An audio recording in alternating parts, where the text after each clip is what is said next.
So let me first thank my very handsome son and all my fellow contributors for the opportunity to learn together this summer. I thoroughly enjoyed it.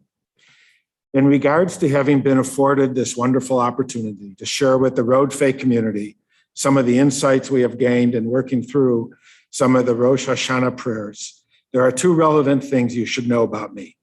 First, I have always been a glass half full sort of a person. And second, I am no Torah scholar. So what I bring to my thoughts here is essentially an optimistic spirit and reactions and insights into the Rosh Hashanah liturgy based more on gut feelings than on any scholarly basis. Maybe, just maybe, that is the best kind.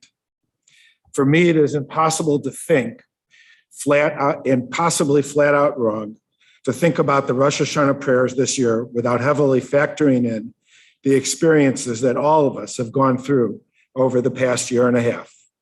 While, thank God, neither myself or any members of my family got COVID, but the impact of the pandemic was keenly felt by us and by all of us in innumerable ways.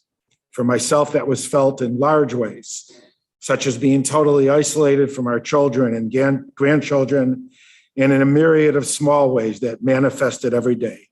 Cherished family vacations, eating out, going to a movie or to the library, not being able to play tennis, or in my beloved, but trust me, really pathetic geezer basketball games.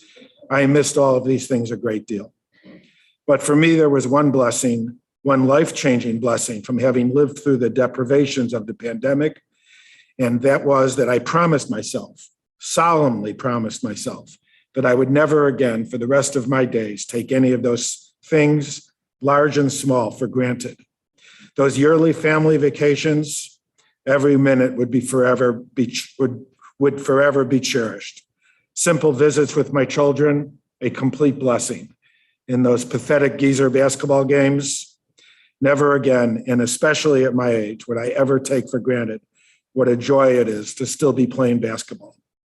In a large sense, we should, and I think are, so grateful that as Jews, we are afforded this special day in this season to reach out in heartfelt prayer to God for the renewal and redemption that we all seek. Indeed, year in and year out, I am dumbstruck at the last section of Avinu Malkeinu. Our Father, our King, be gracious unto us and answer us, though we have no merits. Deal charitably and kindly with us and save us. This year especially, I am so grateful for the opportunity to simply utter that prayer. So it is gratitude, and that's gratitude with a capital G, that I am mostly feeling here today, and what I have been thinking about in advance of these high holidays. When I read these prayers, I feel such gratitude that Judaism affords me an opportunity once a year to seek renewal, and of course, in a week, atonement.